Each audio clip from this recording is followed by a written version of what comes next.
All in one YouTube channel में आपका स्वागत है। मैं सुनील खरे आज आपके लिए लेके आया हूँ। बिल्कुल सहज और सरल शब्दों में बताऊंगा कि आप कैसे प्रॉपर्टी की खरीद फरोख्त कर सकते हैं। तो जैसे कि आपको एक ज़मीन लेना है या एक प्लॉट लेना है, तो उसमें दो व्यक्ति काम करते हैं। एक विक्रेता होता है, दूसरा क्रेता होता है। तो विक्रेता के बारे में जो आपको जानकारी रखनी है, सबसे पहले वो ये है कि उसके जो दस्तावेज हैं, उन दस्तावेजों में उसका नाम, उसके पिता का नाम और उसकी जो भी जानकारी है वो लगभग एक जैसी होनी चाहिए।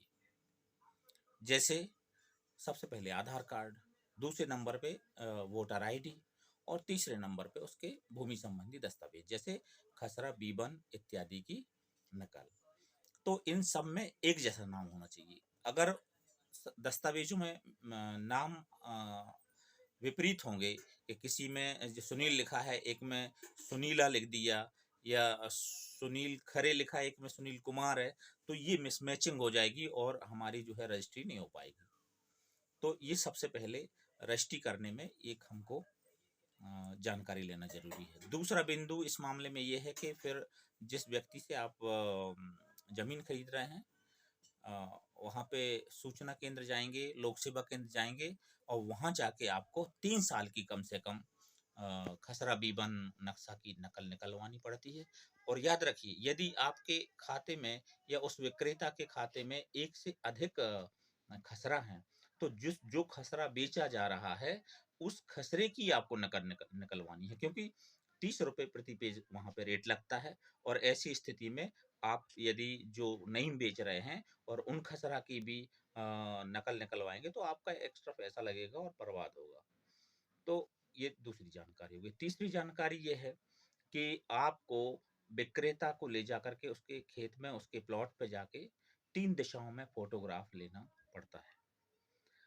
तो फोटोग्राफ ऐसे लिया जाएगा कि जैसे अभी मेरा ये पूर्व दिशा में विक्रेता का मुंह है, फिर उसका ये इस तरफ जो है ऐसे मुंह करा के, और फिर वहां से इस साइड से आपको लेना है, और फिर इस तरफ से मुंह करा के ये इस साइड से लेना है। तो मतलब एक पूरब दिशा में हो गया, फिर इधर आपका जो है उत्तर दिशा में हो जाएगा और इधर दक्षिण दिशा में हो जाएगा। तो इस तरह से 3 दिशाओं में विक्रेता की फोटो हो जाएगी।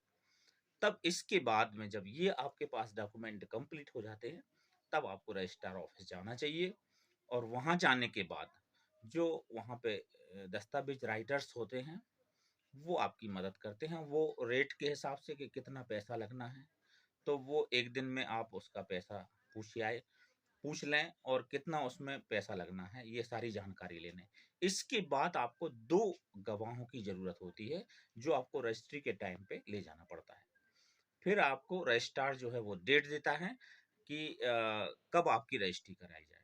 तो रजिस्ट्रार के डेट देने पर जो पंजीयक हैं वो तहसील लेवल पे होते हैं, और उनके डेट देने पर, या फिर जैसे गांव की बात कर रहे हैं, शहरों में तो जिला लेवल पे सब सारे रजिस्ट्रार हैं ही, तो वो आपको डेट देते हैं। उस डेट में आपको 2 गवाहों के साथ क्रेता और विक्रेता को ले जाना है। और ये सारे डॉक्यूमेंट्स ले जाने के बाद ये वो पूछते हैं कि आपने कितना बेचा है, कितना पैसा चुकाया है।